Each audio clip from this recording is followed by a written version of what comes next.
My name is Joe, 37 years old, working a regular company job.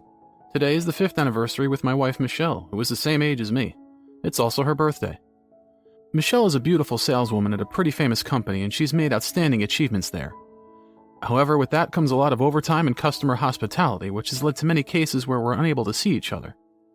Even for our wedding ceremony, our schedules didn't match up because I work on the weekends. Michelle also had pretty strong preferences, and we ended up just having a simple wedding with our family members and a few friends in attendance. As such, for our anniversary and her birthday, I requested a half day off so that I can get home early. I got the ribeye steak that she likes from a luxury butcher, picked up some wine and cake, and went back home. I set the dinner table with fancy tableware and waited for Michelle to come home. But despite me reminding her to come home early, she didn't show up. She sent me a message saying that there was an emergency task that she got assigned on her way out and that she would be spending the night at her workplace. I was a little disappointed, but it's her job, so I guess it can't be helped. She did tell me that she wasn't too busy with work, though. I pondered my doubts while cleaning up and then eventually headed to bed. The next morning, I got up and went to work as usual. The message I sent her was yet to be read. She didn't pick up any of my calls either. I got a bit worried and called her workplace. Much to my surprise, I was told that Michelle quit her job as of 2 days ago. Being notified that she apparently landed a job at a company in a neighboring country, I was astonished.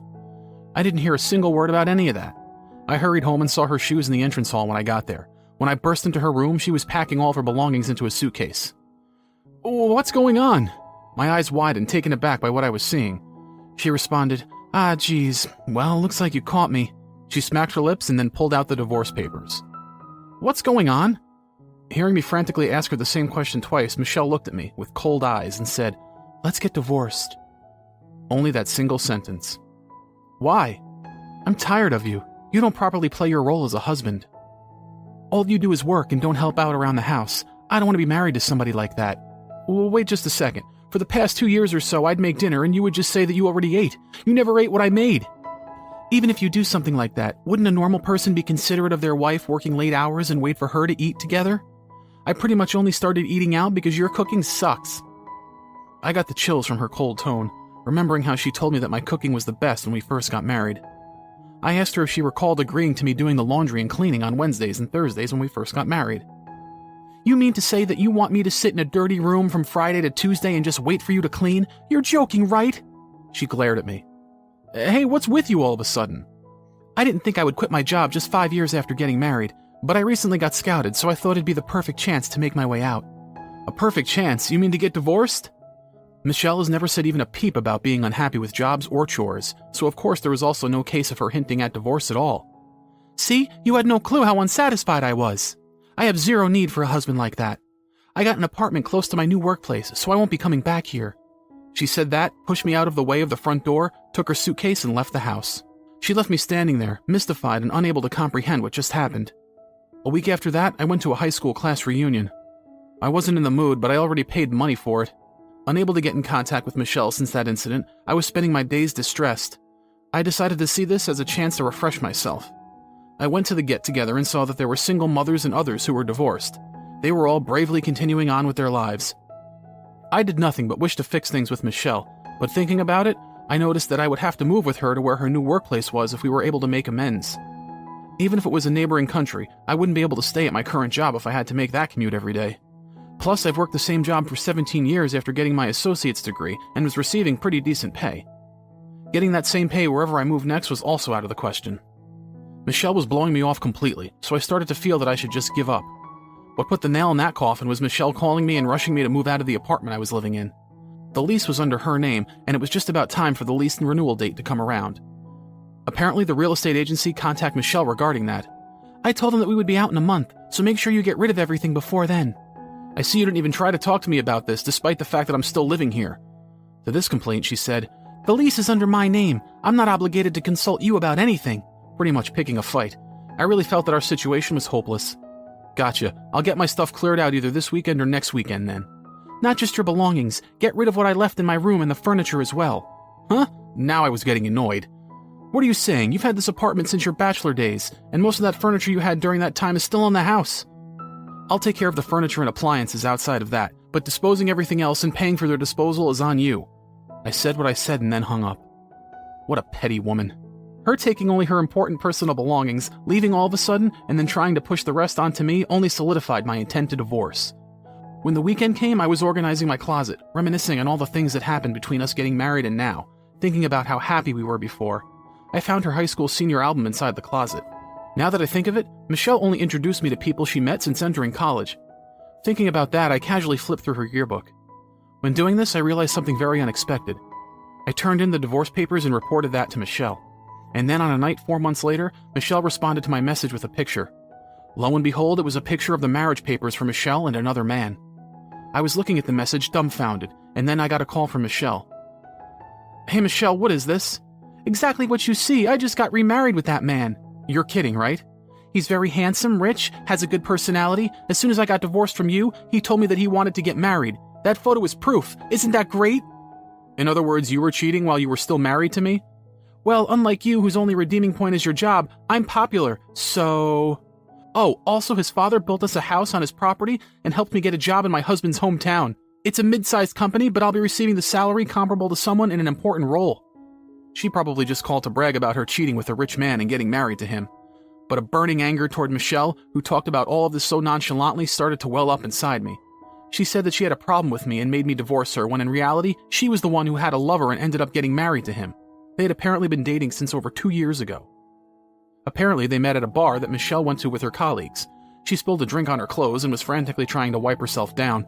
Apparently, one of the 4 guys at a nearby table helped her out. "He's actually the same age as me and you, but he has a handsome face and looked younger. He immediately pulled out a handkerchief and helped me clean off my clothes." According to Michelle, she thanked him by inviting him to a restaurant where they talked about various things. The guy was a rich landowner and he had an arranged marriage, but he was skeptical about his wife cheating all the time. "Unlike you, he told me that he would fix anything that I see wrong with him. I was already falling for him." And after that, she came onto him aggressively and they entered a relationship without him divorcing his wife. I thought it wasn't hard to feel a bit of doubt about him two-timing with Michelle while also trying to give his all to his wife. But Michelle, blindly in love, couldn't make this realization. "In the end, it has to be a man who takes care of his woman. Someone like you who brushes off his wife for his job just isn't right for me." "What? You want me to take care of you? You can't take care of yourself?" I yelled that without thinking about it, which really got to Michelle. I'm so glad that I cut ties with a man like you. There's no one better than Tristan after all."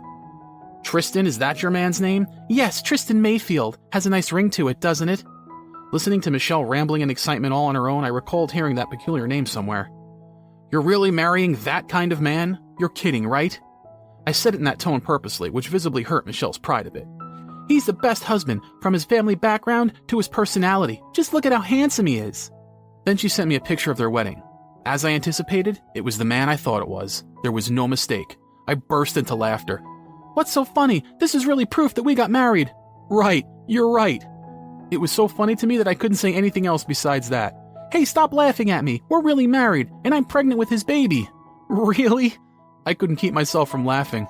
"I see now. You must have a screw or two loose in your head after losing me, huh?" Then Michelle, interpreting my laughter in whatever way sounded right to her, said, "I'm having a baby boy 3 months from now. Of course it's going to be just as handsome as Tristan is." She was getting excited all by herself again. "It'd still be handsome if it looked like you and not him."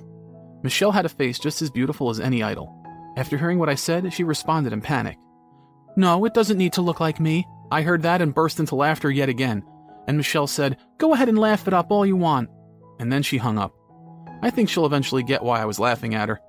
I was looking forward to when that time came. After that, we had little fights over things like compensation money and splitting of assets. But through mediation by my lawyer, I was able to get something just short of $100,000 from her. Michelle also agreed to pay Tristan's part as well, as to not cause him any psychological stress. We stayed out of contact for quite some time, but then I got a message from her 2 years afterwards. "Help me, Joe, please hear me out." I had no choice but to answer the immediate call that came after the message. And just as I expected, it was about the child born between her and Tristan. "Don't you think the child looks like one of his parents?" "Obviously, who else could it look like?" "Right?"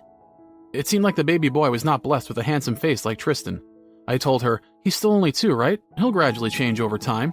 But she didn't seem to want to accept that without actually seeing it for herself. "Well, that's just how things go." Holding in my laughter, I asked, "It doesn't look like you, Michelle?" "No, but I'm completely fine with it not looking like me," she replied in a loud, flustered tone. 2 years ago, you couldn't stop laughing at me when I told you that me and Tristan were having a baby, right? You know something, don't you?" "I'm amazed you remembered that." "If you say so. Tristan was actually from the same high school as me and also in my grade. We never had any classes together, so I didn't know him at all, but he had a reputation for being a right-handed brat who was the son of a rich landowner. His name was brought up at a high school reunion 2 years ago, and he was quite the topic of discussion. It was because he got cosmetic surgery. Tristan had single eyelids, small eyes, a cauliflower nose, and an underbite, if I recall correctly. After high school, he apparently went all the way to Tokyo to get his face redone at a famous cosmetic surgery clinic. He didn't come to any of the class reunions, so I never got to see what his face looked like, but my friend sent me a post-surgery picture a few days after that reunion. Japan's cosmetic surgery technology really is amazing. Naturally, Michelle didn't believe me when I first told her about it, but she was in shock after realizing that Tristan never showed her his childhood pictures, yearbooks, or anything like that. Did I really get fooled by him? Damn. When we were dating, he put on a nice guy act, but in reality, him and his wife divorced because he was the one cheating on his wife on multiple occasions. He's been invoiced for compensation payments from so many people, it's so painful. I'm going to get down to the bottom of this. I don't think you should do that. What? Why? You said the baby doesn't look like you either, right? But usually boys look like their mom. When I said that, she was at a loss for words. You got cosmetic surgery too, so there's no way he would look like you, right? Why do you know that? 2 years ago, I found your senior yearbook when I was cleaning up the apartment we were living in together. I was shocked when I saw that you looked like a completely different person back then. Looking at that album, I realized the reason why she didn't introduce me to anyone she knew before college, and why she insisted on having a small wedding, only inviting her colleagues from work. Michelle probably got surgery in college and didn't want to be embarrassed. I don't think there's necessarily anything wrong with cosmetic surgery, but a child will end up looking like whatever the parents looked like before. So you gotta think about that as well. What should I do? What should you do? How about being the child's mother? It's your child without a doubt. I said that, hung up the phone, and then blocked her email address and phone number. You really have to be a cruel person if you're getting upset over your child not looking the way you wanted it to. And then a year later, a friend who had a child that was the same age as Tristan's child showed me a picture from their preschool entrance ceremony. He was adorable. It just didn't look like the current Tristan or Michelle. But according to Tristan's friend, Tristan was hoping that the child would end up looking like the post-surgery Michelle. Both wife and man were the same kind of person. Plus, Michelle apparently cheated again, and Tristan was asking that friend for advice on divorcing. Michelle is an idiot. If she got divorced from Tristan, she would have to pay compensation money as well as child support. Plus, Tristan is the son of a rich family, so if he hired a competent lawyer, who knows how much they would squeeze out of her. Moreover, that friend who is now buddy-buddy with Tristan since they're both dads, said that Tristan's surgery is even known by the kids in the area, so the son is being isolated at school and told that his dad is actually ugly. Tristan's parents doting on the child is the silver lining in all of this, but I do feel bad for the kid. I guess it's none of my business, though. I, on the other hand, was able to find an apartment in a location convenient for commuting. Being closer to work, I've been able to do laundry and clean after coming home from work, and I can use all of my days off for myself. I've developed deeper bonds with the other divorced classmates at my class reunions. I'm kicking my feet up and living